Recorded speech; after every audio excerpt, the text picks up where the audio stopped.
যা তোমার ভাগ্যে আছে স্বয়ং বিধাতাও তা তোমার থেকে কেড়ে নিতে পারবেন না। তবে এই অহেতুক চিন্তায় নিজেকে কেন দগ্ধ করছো? তুমি বৃথায় আগামীকালের দুশ্চিন্তার বোঝা আজ নিজের কাঁধে বইছ।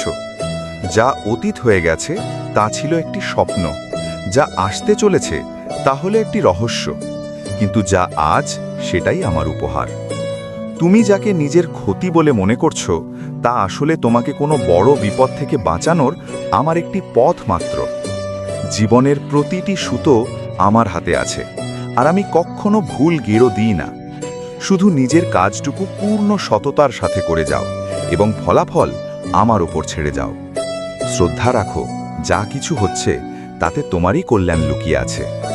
যখন তুমি দুশ্চিন্তা ছেড়ে দিয়ে চিন্তন শুরু করবে, তখন তুমি প্রতিটি সমস্যার মধ্যেই সমাধান দেখতে পাবে।